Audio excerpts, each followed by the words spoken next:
Hello, everyone. Welcome to the third week of the DC3 Financial Wellness class. My name is Darrell Mitchell. I am a financial advisor with a wealth management firm based out of Denton, Texas. And I am here with you today to talk about the third installment of our financial planning series. So we'll give a couple minutes as we do each week to let people pour in and come in before we get started. I appreciate you guys being with me every week and enduring my coughs each class because I have recently overcome COVID and I am still slightly recovering. So I have a little bit of a cough. Been quarantining, so I'm a little scrappy around the face, but I appreciate you guys being with me and walking through this together. So still give a couple more minutes for some folks to come in. We'll get started. As always, each week I give a little background about myself. I've been in the financial industry. I'm a financial planner, licensed financial planner. Been in the industry for going on, 7 or 8 years. 7 or 8 years, something like that. Started in the industry because I saw a need for myself and for others. My grandfather and my family come from a line of entrepreneurs. They were great at starting businesses, great at making money, not so great at using the money to do other things. So that led me to search for some answers for myself. At the time, if you didn't have a certain amount of net worth, or if you weren't ready to pay a few $100s an hour, you couldn't get access to particular information. So it set me out on a journey for myself, and then I found, lo and behold, a lot of people need this information. So that's why I started my journey. In financial planning. And so I've been doing it, hopped around between brokerage firms and banks before I landed here at this independent advisory firm that I'm with now called Distinct Financial Solutions. And this is where I plan on staying unless the good Lord directs me otherwise. So we'll still let some people come on in. It's 12:03. We'll get started in about 2 minutes. Today we're going to be talking about financial freedom. The previous 2 weeks we've talked about budgeting, wealth management and debt management, and the difference between those. And then the second week we talked about insurance types and investment portfolio management and risk management. And this week we'll be talking about financial freedom. This information is comprehensive in nature, so it builds upon each week, but it is not exhaustive. So don't think that the things I'm sharing with you today are the only ways that you can achieve the things that we're talking about. This is just a time-tested, proven framework that works for a lot of my clients and works for a lot of other people I know. So that's why I'm sharing that with you today. So again, glad you could join us. Just a quick reminder that there will be a Q&A immediately following this, about 20-30 minutes. You'll be provided a Zoom link. And if I encourage questions along the way, but if we have questions that require a bit more detail, then I will make sure we answer those questions in the Q&A.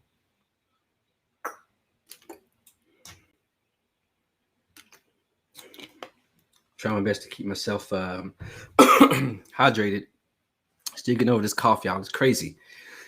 Had mild symptoms for COVID. Didn't lose any of my senses, but my appetite was gone, and this crazy cough I have is still here. So thanks again for being with me. I'll give another minute or so for other folks to come on in, and then we'll get started. Now, as we do this, and I've said this every week, once I share my screen, I cannot see any questions that you may ask. I encourage questions along the way. Again, if they require more detail, we'll answer them in the Q&A.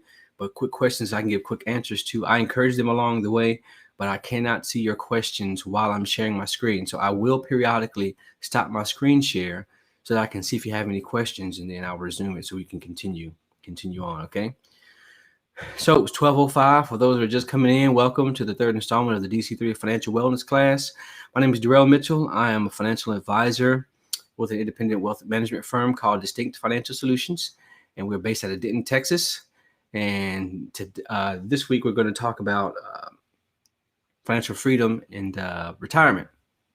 So Let me get my screen share started here.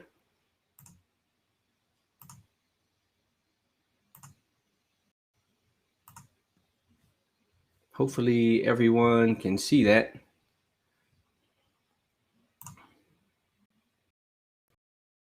Hopefully everyone can see that. Okay, so again, this is the third week of the DC3 Financial Wellness class.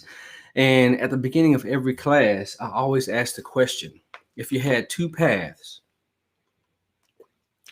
to financial wellness, wealth management, financial planning, and one path gave you a 47% chance of success, and another path gave you a 99% chance of success, which one of those would you choose? And invariably, every week, I'm pretty sure everyone chose the 99% path, right? We want to make sure we put ourselves in the best positions to be successful. So the classes each week are built upon things that move you in the direction to increase your chances of success. So they won't always be hot, trendy topics. You're not going to get stock picks from me. If that's what you came for today, I'm sorry to disappoint you, but that's not going to happen. This is more about financial planning. Has a lot more to do with the success of financial planning. Has a lot more to do with framework and structure, and structuring the playing field in your favor. Okay, so over the past couple weeks, just a quick review. We went over a budget and financial map. And that just the financial map is just your budget aligned up against your balance sheet. And that tells you what your starting point is. That tells you where you currently are financially. And it gives you the pace at which you should save and which you should manage your debt if you have any. And then we talked about the difference between debt management and wealth management, because there is a difference. And we also talked about setting up a system of budgeting that would do most of the heavy lifting for you, because budgeting is probably not everyone's favorite subject. So it's important to create a system that would take some of the slack off of you so that you can be consistent. That's what we talked about the first week. The second week, we talked about, we talked about insurance types and investing structure. So we talked about the difference between term and permanent insurance and some strategies that you can go about those things. And then we also talked about portfolio management as opposed to stock picking, individual stock picking and things like that. We talked about asset allocation and risk management, more importantly, management of volatility while you're investing in the market. So this week, we talk about financial freedom and retirement planning. All right. Hope everyone's excited. Okay, now, when it comes to the financial services industry, there's you in the middle. In the financial services industry, there's two ends of the spectrum, right? On one end, you have guys that are insurance guys primarily. On the other end, you have guys that are investment guys primarily, right? And they're tugging on you from each end. One saying, hey, you need more insurance, less investments. One is saying you need more investments and less insurance. Now, typically, usually, a strong financial plan, a strong structure is going to include a little bit of both. Excuse me. It's going to include a little bit of both. So what I like to do, what I do for my clients is, this is me with DFS here. And what I like to do is I like to take a look at how all of your financial holdings relate to one another. And the reason I do that is because most of us are used to thinking of our financial structure and our financial plan from a very fragmented perspective. All right. So you think about your tax, think about your legal, right? And then you think about your investments, insurance, debt, and whatever else you got going on. We don't typically think about how they can potentially relate to one another and overlap in some areas. But what I like to do is study the relationship of how all those things relate, and then use a form of planning that I call a comprehensive purpose-based approach to planning. That's going to use a combination of insurance, savings, investments, debt management, if that's something that you'll need to have. Look at it all together, how it relates, to put together a plan for you and effectively manage your risks. When we look at all those areas together and how they relate, we can identify potential areas of threats and areas of opportunities for you. And remember, we defined risks as, in the financial world, risk is defined not as just market volatility, the up and downs of the market. Risk is defined as anything that will prevent you from having the money that you need to have when you need to have it. Anything, any and everything that will prevent you from having the money that you need to have when you need to have it, right? Risk does not equal volatility. We mentioned that last week. It's not necessarily the same thing. Volatility is simply the up and downs of the market. You can spread your risk out and essentially decrease the amount of effect volatility has on your portfolio over the long term. But risk is always going to be there. Okay, risk is always going to be there. And so when it comes to financial planning, this is the reason why planning according to purpose in a comprehensive based approach is important to me, because financial freedom doesn't necessarily mean financial autonomy. It doesn't mean that you just do whatever you want to do when you want to do it, right? Financial planning is playing the game of trade-offs. It's what risks are you more comfortable with taking? What risks do you want to stay away from the most? And the way I like to think about this is the reason why I say, financial autonomy isn't necessarily a real thing. It's not necessarily how we function in life. Think about it like this. A simple example would be, if you want to have pretty teeth, clean teeth, you have to brush your teeth, right? And if you don't brush your teeth, you're going to have cavities and all kind of tooth decay or whatever, right? So if you want to be free from cavities, you've got to have limitations and disciplines and brush your teeth every single day, okay? If you want to be, free from the toothbrush, then you're going to eventually fall subject to cavities and tooth decay and things like that. So you have to decide, if I don't want tooth decay, I'm going to have a limitation and discipline for brushing my teeth. And that's the same concept that relates to financial planning. I know it's kind of a weird example, but that's the same concept that applies to financial planning. People think they want to do everything, but in real life, you're not really going to want to do everything all the time. There are certain things that are going to be more important to you than others. And it's just simply playing the game of understanding what things are most important to you, having clear goals, defined goals, knowing what your purpose is. And we define purpose as the thing that God has called you to do, the mission that God has called you to do while here on this earth. Okay. I'll stop my screen share really quick to make sure we don't have any questions. Jessica says 99. That's right. Yeah, I'm on the 99 side too. Definitely want to be on the path of 99%. Any other questions so far? No other questions? Great. I'll resume my screen share.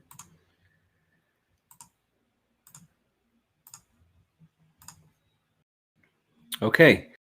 Now, we were talking about financial planning as it pertains to freedom and purpose.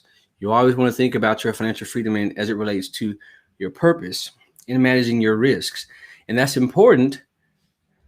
Oops, my screen not working. There we go. That's important because once you get to financial planning, once you get to financial freedom and retirement planning, the rules change, right? So we spend a lot of our lifetime thinking about how we can accumulate or amass a certain amount of wealth. We spend a lot of time making sure we invest, making sure we save, making sure we have all the right things in place. But when it comes to now living off the money that you saved, you move from an accumulation mindset to a distribution mindset. So you move from how much money can I make, how much can I amass, how much can I save, how much can I invest? You move from that mindset to how can I preserve the wealth now that I have, and how can I make it last as long as possible, right? So looks a little bit like this. This is your adult life here, from your adult life all the way until you go and be with Jesus. Okay. So spend the area of your life building up your family. Some of us do it early, some of us do it a little bit later. But you're building your family, you're having children, doing all the great things, getting married, finding love in your life, all that great stuff. In your financial time frame, you're building in your protections. Make sure you got your insurance as early as possible, because that way it could be more affordable for you. And then you spend the phase of your life in your accumulation phase, where you're getting saving all the money you can, investing. And then eventually you'll start to want to have plans of, well, I want to have some financial freedom. I don't want to necessarily have to have income tied to me clocking in, on a job or something like that. So you have a pre-retiree phase or a pre-financial freedom phase, and then you move into your financial freedom retirement years, okay, and which is where the distribution comes in. Now, you guys have noticed this little danger zone here, all right? a danger zone that happens halfway between the pre-retiree phase and just as you get into the early years of the financial freedom phase. That danger zone is known as the fragile decade. The fragile decade. The fragile decade refers to around 5 or so years before your financial freedom date, your retirement date, and 5 or so years after your financial freedom and retirement date. And that is a crucial time period. It's so crucial, matter of fact, that they came up with a term for it, which is what the fragile decade means. Because when people get in those years just before retirement and just after, they make terrible mistakes. And a lot of times they can often ruin their journey, their journey of financial freedom before they ever get started. And that's because once you move into your financial freedom retirement years, it becomes a risk multiplier, right? And a risk multiplier means that the longer you live, the greater the chance that you're going to go through a severe market correction. The longer you live, the greater the chance increases that you'll have some sort of health emergency or some sort of whatever emergency that goes by. The longer you live, the greater the chance those things are going to happen. the greater the risk become to your financial freedom plan. And remember, we said last week that wealth management is that your wealth management is directly tied to how you manage your risks, right? And remember, risk is not just volatility in the market. Risk is anything and everything that will prevent me from having the money I need to have when I need to have it. Risk management is directly tied to your wealth management. So we'll cover 4 areas today that are crucial to making sure your financial freedom and your retirement is consistent, and make sure that you can live a long retirement and not have to go be a Walmart greeter or something. And that's no shade to Walmart greeters. I'm sure they're great people, but a lot of times when I talk to people, that's the first thing they say is, I want to live in retirement. I don't want to have to go be a Walmart greeter. So anyway, so the 4 areas are longevity. That has to do with outliving your money, right? Because human beings nowadays are living longer and longer and longer. The other area is lifestyle, maintaining your quality of life, because I'm sure if you lived all of your life eating pretty good, you don't want to get to retirement and eat beans and rice every single day for the rest of your life, right? The next area is legacy. That has to do with, and that isn't just a financial thing. That can be a life thing. What type of imprint do you want to leave on your family once you leave this earth? Because you're not going to take any of the money with you. I don't know if you knew that or not, but you're not. So what imprint do you want to leave financially and elsewhere for your family? The other area is liquidity. And that has to do with absorbing the shocks of retirement and your financial freedom years, okay? So longevity, the idea of outliving your money, a lot of times we tend to think about, again, how much we can accumulate, how we can save. We don't often think about how much we need to spend in retirement. You want to have a really good idea of how much you're going to spend. And you say, Darrell, what do you mean? How much am I going to spend? I don't know. Well, you should have a pretty good idea if you have your financial map in place, because that tells you how much you've been spending, right? And it tells you how much you've been spending on a monthly basis. So you want to think about how much you want to spend in retirement on a monthly basis and form cash flow for yourself, because cash flow is the name of the game. Once you have adequate cash flow to cover your expenses and replace your salary, then you have the freedom of time to go do the things that you want to do, or maybe that you never had the opportunity to do. So that's the reason, and that's important why, even if you make a lot of money and you make boatloads of money and make more money, way more money than what you spend, it's still a good idea to have an idea of how much you spend, so that you can help yourself prepare effectively for your retirement or your financial freedom years. Right. The other thing is income sources. And we'll go over this a bit more detail here in a little bit, but there are different types of income sources or structures to income sources that you can put for your financial plan, right? The other thing, lifestyle. This has to do with your discretionary spending. So remember, we talked about in the first week, when you look at your financial map, your budget up against your balance sheet, your expenses up against your income, the amount of money you have left over is your discretionary income. That's the amount of money that you have to live on and to enjoy the things of your life that you want to enjoy. It's a really good idea to have your income sources, have separate income sources earmarked for essential expenses, and have another source of funds or assets to cover your lifestyle spending. That way, because there may be some years, and we'll talk about this a little bit later here in a second, but there may be some years where you're really active in traveling and doing all kinds of things, and there may be other years where you don't do as much, right? There may be other years where the market is tough and it has a drag on your income, but you still want to go and do other things that you enjoy. Well, it makes it easier on you and gives you a better peace of mind knowing that you have a pool of assets that is strictly earmarked for travel or lifestyle or whatever things you enjoy, that isn't going to pull from the source of your income to make sure your bills still get paid in doing that. That's a really good idea to have those things earmarked for that. The other thing, legacy, that obviously has to do with insurance, life insurance to be specific. And here's the thing about life insurance.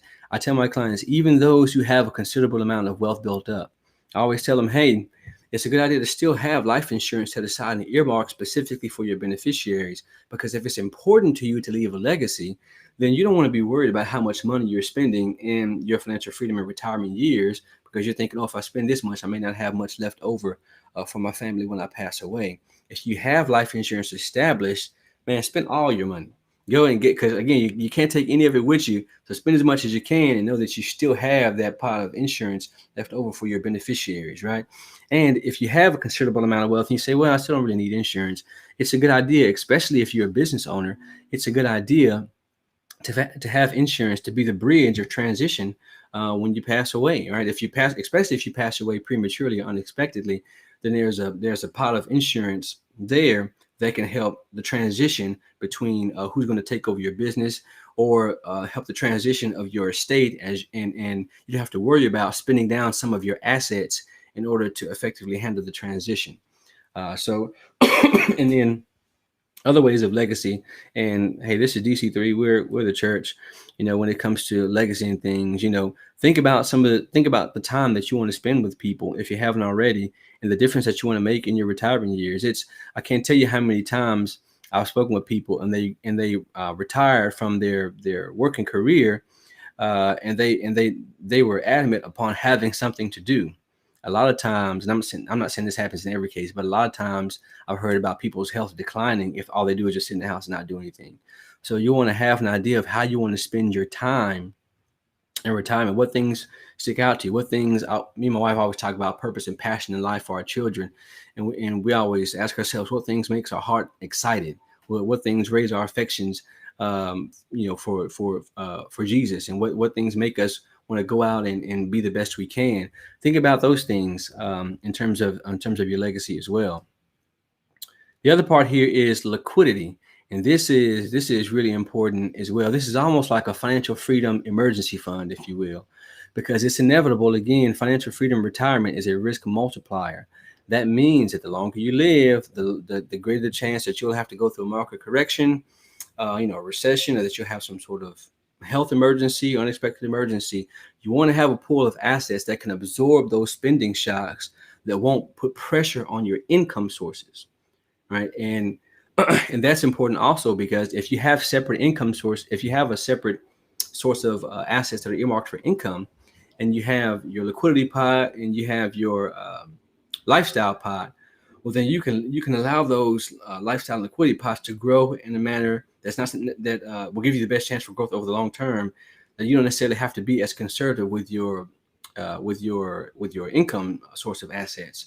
So it's important that you have a separate sort of retirement emergency fund. If you got to replace a roof, if you got to buy a car, if you got to those things, if you don't have something in place to handle those things, then the only place you can take that money from is the source that you're generating income from. And when you take money from the source that you're generating income from, that's going to decrease the amount of money that you have to live on year in and year out, right? So liquidity is important. So it goes like this. I'm going to stop here a second to make sure we don't have any questions. I'm going to stop my screen share here and see if we have any questions. Any questions at all? All right. No questions so far. So we'll go back to our screen share.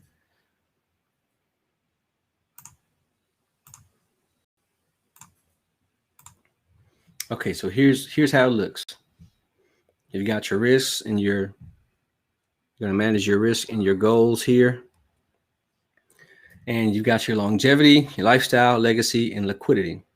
Now you've got to earmark certain assets for this, and some of the assets you can earmark for longevity. And you can always start with, if you have assets that are constant and won't change, things like your Social Security income. All right, things like if you have a pension, which I realize there's not a whole lot of pensions left around anywhere.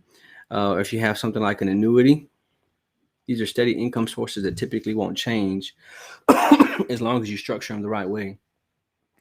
Those things can be used to cover your essential expenses, right? And then for your lifestyle, you can have, a diversified portfolio, and you can earmark brokerage accounts for specific things, right? And then you can also use, this is where cash value life insurance can come into place. All right, so you have your diversified portfolios that can go towards your discretionary income. So if your essential expenses are covered essentially by a floor of income and all your bills are paid, well, then now your diversified portfolio can go out and handle the lifestyle things that you want to be able to do over time. You earmark those assets for that purpose. Cash value life insurance, again, can also be good for that as well. And then insurance in general is for your legacy. All right. And then you may have, another type of brokerage account or 401ks or IRAs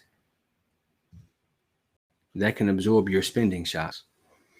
So that, again, if you got to replace a roof or buy a car, if you have a health emergency, have those accounts earmarked, at least a pool of assets or money earmarked to be able to handle those expenses as they come across. And there's a little bit of overlap in some of this. You may blend a brokerage account between two different things, but for the most part, you want to have some separation and know what accounts are going to be purposed for what, and that is a structural type of issue there.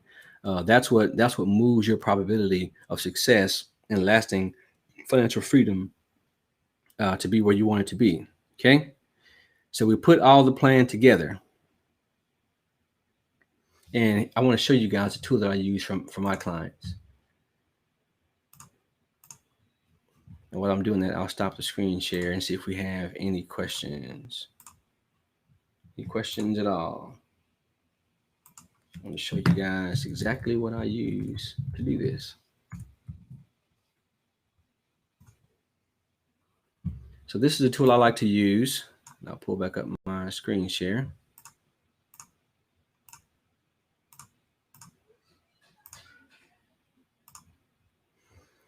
This is a tool that I like to use called an asset map. And the goal of this asset map is to help you get financially organized. Meaning, this is where we study the relationship between all of your financial holdings. And this is just a sample profile, so there's numbers everywhere. But this is what we do with our clients, each and every one of them, no matter how much money they have. If you got $20-30 million, and I've said this before, like old folks say, whether you got a pot to piss in and a window to throw it out of, it's always going to go here. This is where we start. This is your 10,000-foot view. So all your insurances and things go here. The retirement qualified accounts are designated in red, and then all of your brokerage and accessible accounts are here. We take all that information and then we map it across a target map. We do this both for insurance and for retirement planning. So in this particular case, we say, okay, what is it that you want? You got your essential expenses here, and then you got your plan for medical expenses here on this row. This is just a sample profile again. We say, okay, we compare what you want, how long this couple wants to live from age 66 to 100 on $60,000, and your your start age for your financial freedom may be different, especially if you own a business or if you're in real estate. You don't have to wait till 66 to become financially free, in a sense, retire from the workforce, or in other words, retire from having to clock in to be financially free. But this profile says 66, but I don't want you to think you have to wait that long, as long as you're doing the right stuff. So we compare what you want up against what you have. So we've got his assets here, and then it'll tell us what it all means. And so we'll be able to go in and tell you from a 10,000-foot view how long your money is going to last. So in this case, the amount of savings this client has done If he retires at 66, his money is going to last until 89. Once he turns 90, he's going to run out of money. So that tells us we need to go back here to what you have and make some adjustments. And the goal is to make the type of adjustments that moves this progress bar all the way past 100%. See that? So when we go back here, we make some adjustments. Now, instead of his money running out at age 90, now his money is going to last the rest of his life. That is huge for you guys to be able to know from a 10,000 foot view how your financial holdings and your financial positions relate to one another. When you understand it from a 10,000 foot view, it gives you the proper context to know the net effect of any changes that you may make along the way. Okay. So this is a tool I like to use. It's called Asset Map. And I have other tools that dig down even deeper, all the way down to the penny. And you can create scenarios that will let you know the net effect of your decisions in the future. But I guarantee you, most people aren't doing this. So you need to have someone you trust to do this with you. Excuse me. Or you can reach out and we can do this together. You can reach out to me. We can do this together. But once you got your financial map and your budget in place, we come here, and this is where we plan all of your insurance, all of your income and retirement planning, all of your investment planning. And notice I plan with a pretty conservative number in terms of return on capital. That is after inflation and things like that. And there's only so many things you can change within your financial plan. You can change the amount of time you have to do it. You can change the amount of contributions that you're going to make, or you can change the expected return on capital. I don't change this too much often because I don't really like to build plans on aggressive rates of returns in the market. I like to have excess and not need it, as opposed to needing it and not having the excess. So that's a tool I like to use. That's a tool I like to use for that. Let me stop my screen share and see if we have any questions. Any questions at all? No questions so far. Great. Okay, so I'll go back to a screen share. All right, so we put the plan together through the asset map, and then I'll give you guys really quick, and I'm gonna give you a lot of time back today. But as far as your income plan goes, this is some ways that we put it together. This is kind of a ground level from the asset map. So if you're in your financial freedom in your retirement years,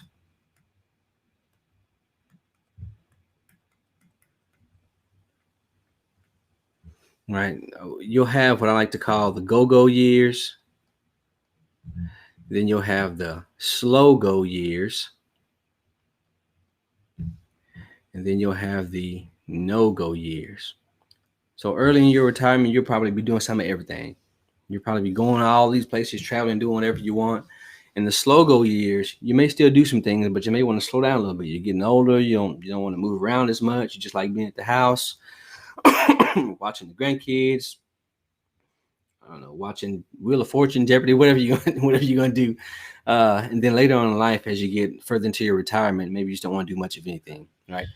Earlier, I mentioned different types of income or cash flow, which is a floor or a bucket. The floor type of income has to do with income that is steady, that won't typically change or vary over time. That's your Social Security income, pensions, those things typically stay the same. Annuities, those things typically stay the same. And remember, I told you guys earlier that in the financial services industry, you have one end on insurance and the other end on investments. And the insurance guys say annuities are all you need. The investment guys say investments are all you need. Don't even touch annuities. Annuities have come a long way. They've gotten a bad rep. Just to touch on that for a quick second, all annuities is you have a cash pot. It's the same thing that works with if you have a brokerage account, to be honest. You have a cash pot with your contract with the insurance that says we'll pay you a set amount during your retirement years, right, year 1 through year 30. And if the market takes a dive, your income won't change. Right? And if the market goes up, then your income has a potential to go up. But they put brackets. They put what they call a floor and a ceiling on your gains, right? And the goal of that is to The goal is to get a specific targeted return. Because remember, in the last session, we said the goal of your investing journey in the accumulation years is not necessarily to make as much money as possible in the market. The goal is for you, the objective for you as an investor is for you to hit your goals. And that involves targeting a particular consistent return over time. So annuities help you build that income. But remember, I told you there are trade-offs in this. So if you have an annuity that's going to steady your income and target a return, the trade-off is cost. So you're gonna be paying more in cost to have a controlled set amount of income, which is okay if you're okay with that. Some people like to have the steady income where it won't change and the peace of mind. They're okay with paying a little bit more to do that. In a brokerage account, in your money pot here, and you're pulling money off that brokerage account every single year. Well, if the market goes down, then this pot is going to shrink, which means the amount of money that you can pull from it each year is going to decrease. And that's something called sequence of returns risks. And that means that every year in the market, the returns aren't going to be the exact same. You may have a year where you're up, the market is up. I think we're up 20 something, maybe in between 15 20% year to date for the market. So you may have an up year, and then you may have a down year. This is another crucial point that is within the fragile decade, because if you have a down year, especially if you have multiple down years in the early phases of your retirement and financial freedom years, it will drastically and dramatically affect the rest of your retirement. And usually what happens is when we have a really good amount of good years leading into financial freedom and retirement years, people get a topsy-turvy idea of how comfortable they truly are with the risks. And because things have been going well, they say, oh, crank my portfolio up. Let's make as much money as we can. I want to have as much money in retirement. And then when that correction hits in the beginning of their years, now all of a sudden the amount of income they planned on living on for a certain number of years, all that has changed. Right? So again, it's trade-offs. You have to be comfortable with, am I comfortable with paying more in price, having steady income, a floor income? Am I comfortable with something that's not as pricey, but I have to assume more of the risks in doing so, right? That's one type of income, is the floor income that we were talking about in terms of annuities, pensions, and social security, things like that. The bucket approach to your income has to do with segmenting out your assets in time frames. So if you have 1 3-year time frame, your first through third year of retirement, your fourth through ninth year of retirement, and then your 10th through your 15th year of retirement, and your 15 plus year of retirement, you segment those assets from, I made this a little crowded here. Hopefully you guys can see it. I'll write that in a different color so you can see it.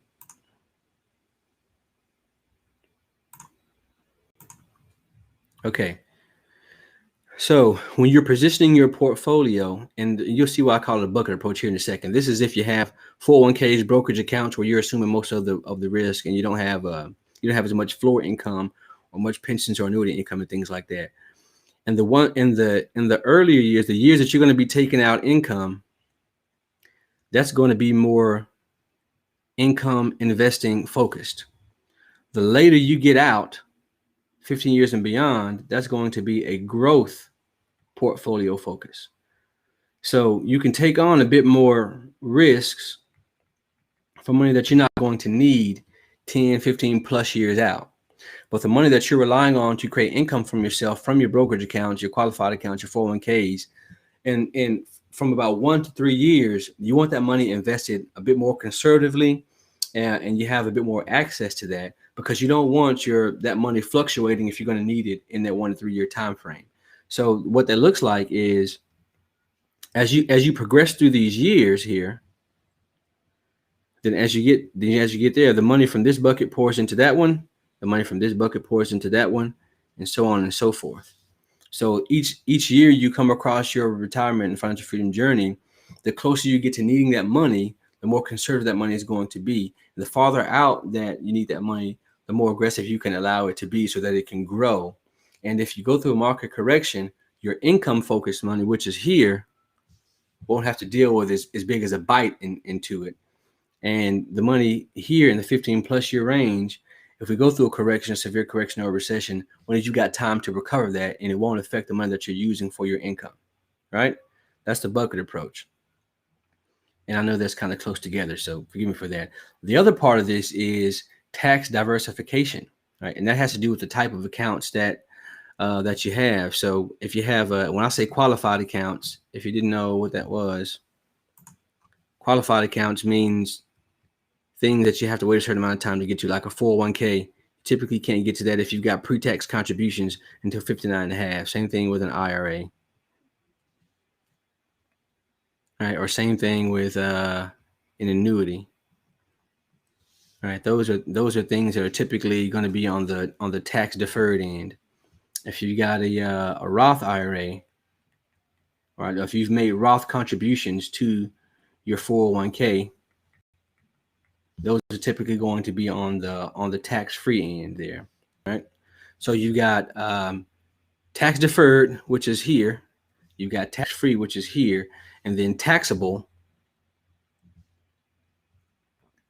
Your taxable accounts are going to be things like your regular brokerage accounts that you get taxed on every single year because of the growth that you're going to be experiencing on. So the structure that you want to have here is you go from taxable to tax deferred to tax free. So in year one of retirement, and these are just levers that you pull on depending upon what your income looks like for that year. But typically the structure is you pull from your taxable accounts first, your brokerage accounts, then you move to your tax deferred accounts, and then you move to your tax-free accounts to pull from those. And the idea behind that is you want your tax-free accounts to grow as long as possible, uninterrupted, because they don't have a tax drag on them. You don't have to worry about the tax drag on them when you start pulling income. They can grow a lot faster over time for you, right? But if you get in a situation where taxes are down one particular year, the tax rate is down one particular year, maybe you can pull from some of the taxable accounts, the tax deferred accounts, to make sure you're managing your income in a way that's not going to create these big chunks of and what am I trying to look for? What am I trying to say? It's not going to create these big chunks. It's going to pull from your investment accounts due to the amount of taxes that you have to pay, right? So again, this information is meant to be comprehensive. It's not exhaustive. There are plenty of other methods and things that you can go about in terms of how you conduct your financial plan. I just want to give you guys a framework on how you think about all this stuff in relation to your budget, your insurance, your debt management, your portfolio management, and your retirement and your financial freedom years in terms of doing that. Okay, so I'll give you a little bit of time back today. We don't have to go the full hour.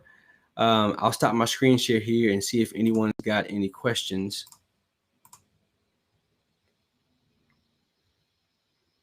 No questions at all? All right, perfect. You guys, thank you so much for attending this third session today. If you actually, let me pull my screen share back up and give you my guys' information if you have questions. If you have questions and you want to reach out to me, I'm always available by phone or by email. Then you can reach out to me via email. It's dmitchell at Distinct Financial